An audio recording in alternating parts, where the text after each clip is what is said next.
El cuerpo de Guinefort yacía inerte sobre el piso húmedo, empapado en sangre. Se confundía con la de la bestia que había logrado vencer. La escena parecía una pintura trágica, un sacrificio teñido de nobleza y horror. Pero lo más desgarrador no era su muerte, sino el hecho de que no había sido el enemigo quien acabó con él, sino su propio amigo. Un acto impulsivo, ciego y fatal. El hombre, consumido por el remordimiento, enterró a su amigo bajo un árbol, cubriendo su cuerpo con tierra y flores, esperando que su arrepentimiento pudiera redimirlo de tal crimen. Sin saberlo, el destino de Guinefort estaba lejos de quedar en el olvido. Con el tiempo su tumba, las madres llevaban a sus hijos enfermos, con la esperanza de que él obrara un milagro, un protector de los inocentes. Su nombre se convirtió en San Guinefort. Pero no esperes encontrar su imagen en vitrales o altares reconocidos por la iglesia, porque Guinefort no era un obispo, no era un mártir, ni siquiera era un hombre. Era un perro. Un perro que murió por amor y que la gente transformó en una leyenda. Hoy, en el baúl del misterio, desenterramos la historia del perro santo que desafió a la iglesia, pero no al corazón del pueblo. Antes de comenzar, no olviden activar la campanita, suscribirse, comentar, reaccionar y compartir. Eso me ayudaría bastante. Mi nombre es Rafael Elcir Enríquez y sean ustedes bienvenidos a El Baúl del Misterio.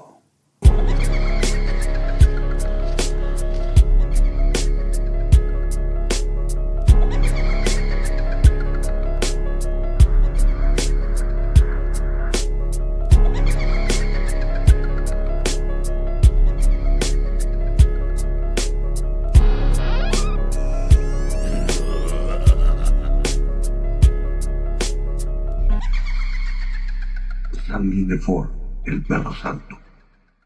La historia de San Guinefort, el perro santo, comienza a tomar forma en los oscuros y polvorientos pasajes del libro llamado Supersticiones, escrito por Etienne de Bourbon, un dominico y uno de los primeros inquisidores a mediados del siglo XIII.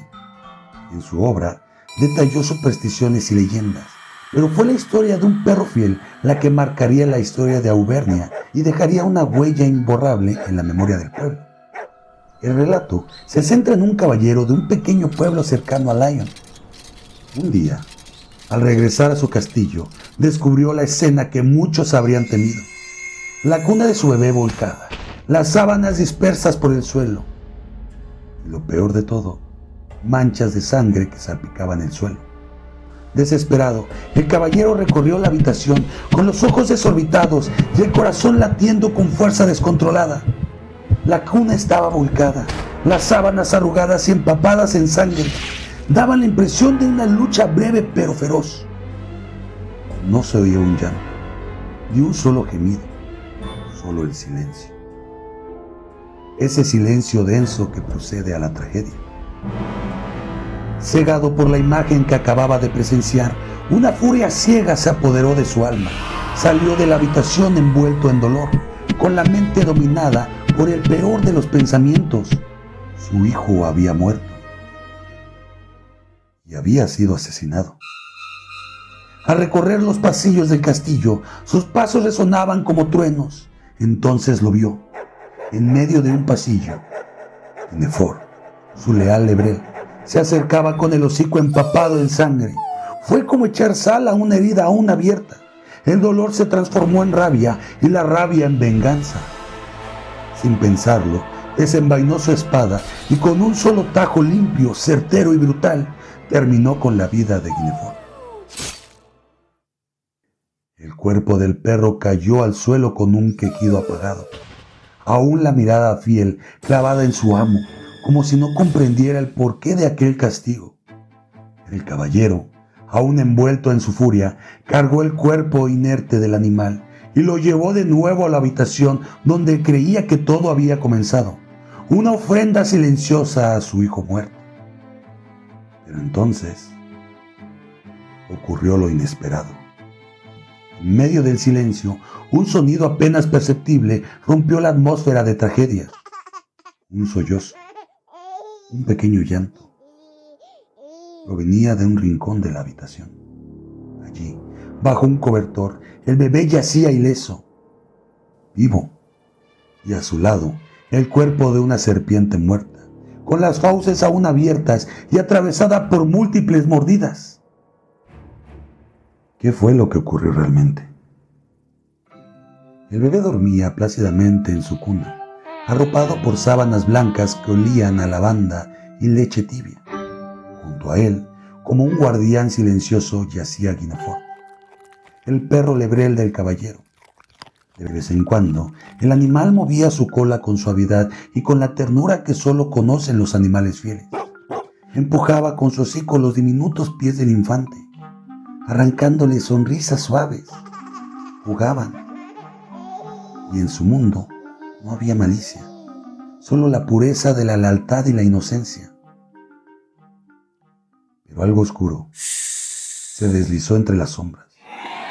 Una serpiente silenciosa como la noche se coló por una rendija y reptó por el suelo de piedra fría. Su cuerpo escamoso avanzó con sigilo y en un instante alcanzó la cuna. El bebé, curioso y sin noción del peligro, estió sus manitas hacia la criatura, buscando tocarla como si fuera otro juguete. Pero la serpiente, alertada, comenzó a erizarse, alzando su cabeza en forma de ataque. Su lengua bifurcaba danzando en el aire. Guinefort, que se había distraído por un segundo, giró la cabeza justo a tiempo. Con un gruñido feroz, saltó hacia la cuna. En un solo movimiento, empujó al bebé y volcó el mueble, cubriéndolo con las sábanas para protegerlo. El niño no lloró. Aterrorizado, se quedó en silencio, envuelto en tela y sombra. Lo que siguió fue una lucha feroz. Guinefort mordía, forcejeaba, esquivaba los colmillos venenosos. La batalla manchó el piso de sangre, hizo volar trapos, derribó objetos. Y finalmente, el perro hundió sus fauces una última vez. La serpiente cayó, vencida.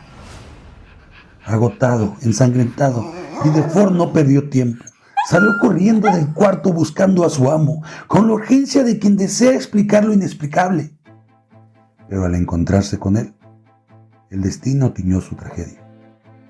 El grito desgarrador del caballero, al ver la cuna volcada y las manchas de sangre, había resonado por todo el castillo. Al ver a Guinefort con el hocico ensangrentado, no hubo espacio para preguntas, solo furia. El lebrel se acercó moviendo la cola, quizás buscando consuelo, quizás intentando contar su hazaña con la mirada. Pero lo que recibió fue un tajo seco, brutal, que le partió el cuerpo y el alma.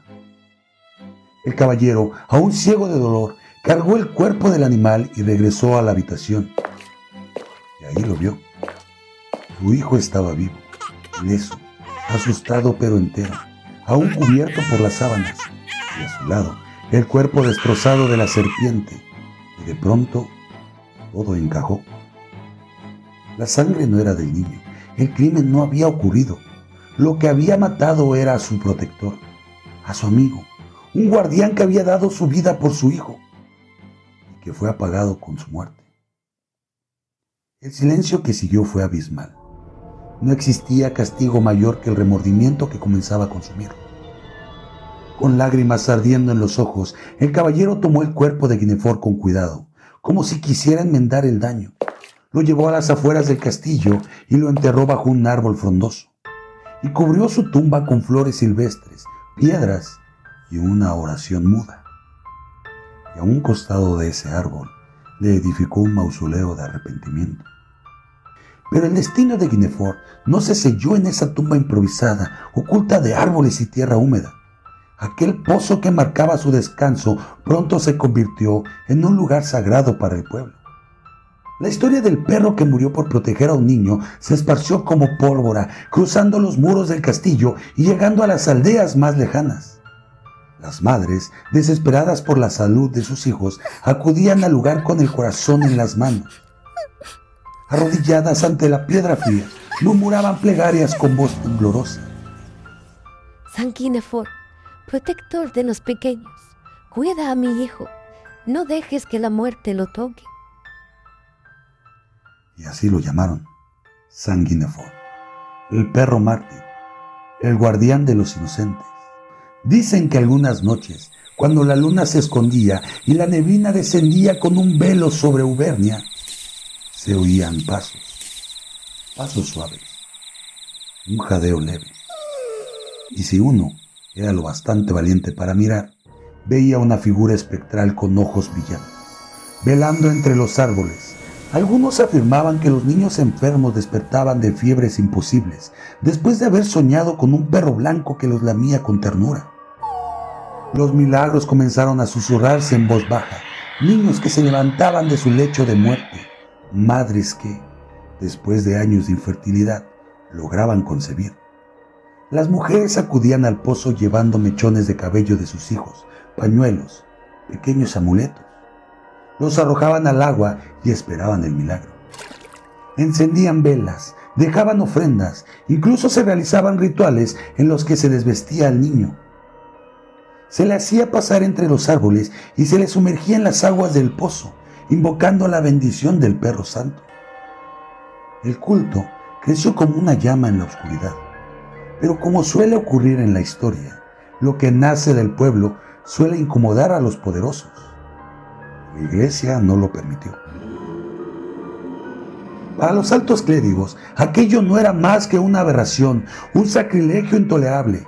Solo los humanos tienen un alma inmortal. Un perro como santo, no. Repetían. Aquello debía ser obra del diablo. La iglesia no veía a Guinefor como un mártir, sino como una amenaza a su hegemonía espiritual. Las medidas no se hicieron esperar. Multas, amenazas, excomuniones. Monjes enviados por el inquisidor Etienne de Borbón se presentaron en Auvernia. Denunciaron el culto como herético y diabólico. Persiguieron a los fieles, quemaron los objetos sagrados y finalmente, en 1870, destruyeron el pozo. Lo rellenaron de tierra y sal, arrancaron cada vestigio físico de la leyenda. Pero algo quedó. Porque hay cosas que no se pueden enterrar. El nombre de Sanguinefor sobrevivió en la memoria, en los susurros que surran en los campos cuando el viento sopla desde el bosque.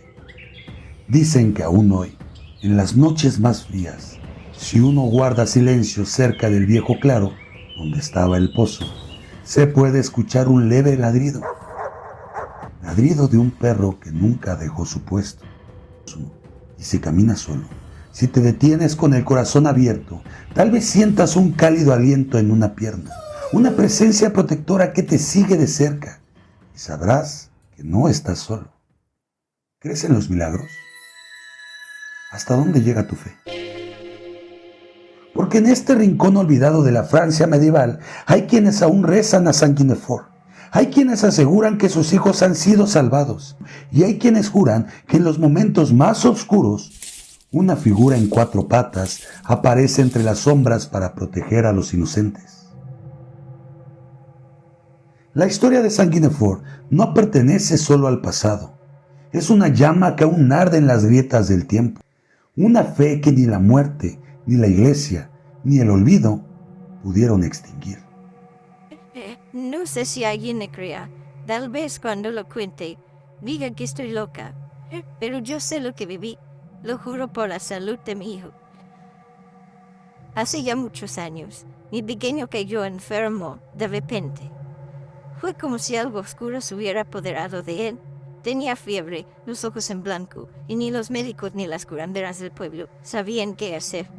Me dijeron que me preparara para algo mucho peor. Pero una vecina anciana me habló de un nombre que no había escuchado yo desde niña. Sanguinefor. Del bosque, me dijo, lleva una prenda de niño y una vela. No pidas permiso, solo ve. Esa noche salí caminando con el alma hecha pedazos. No sabía exactamente dónde estaba el pozo, pero mis pasos me llevaron como si algo invisible me guiara. La luna se escondía detrás de las nubes y el bosque cogía como si respirara. Llegué a un claro.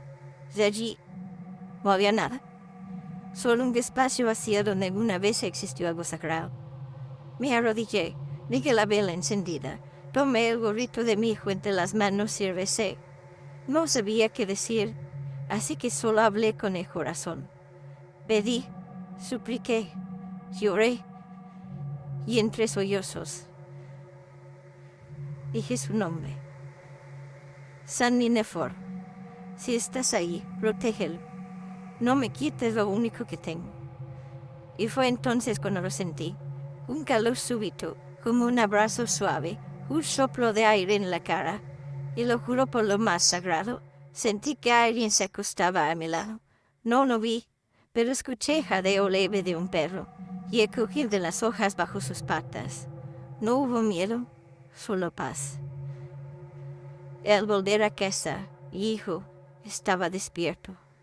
Sonreía, me tomó la mano y sus palabras fueron: «Mamá, un perrito me cuidó mientras dormía». Desde ese día, nunca más volví a enfermar, nunca más tuve miedo por él. Yo sé lo que vi, sé lo que sentí. No importa que la iglesia diga lo contrario. San Ninefor me escuchó y sigue ahí, entre los árboles, esperando a que aún tengan fe.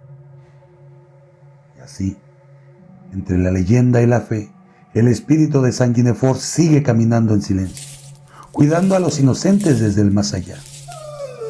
Porque no todo lo sagrado lleva corona. A veces tiene cola y 4 patas.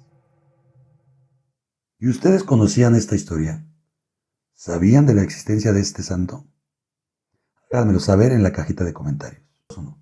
No olviden activar la campanita, suscribirse, dejar tu like, déjame un comentario y comparte. Eso me ayudaría muchísimo. Les mando un saludo a todas las personas que escuchan estos capítulos desde la plataforma de Spotify. Déjenme 5 estrellas y un comentario. Siempre los estaré leyendo. Me despido de ustedes no sin antes comentarles lo siguiente. Mantengan sus ojos abiertos y sus mentes curiosas. Esto fue El Baúl del Misterio.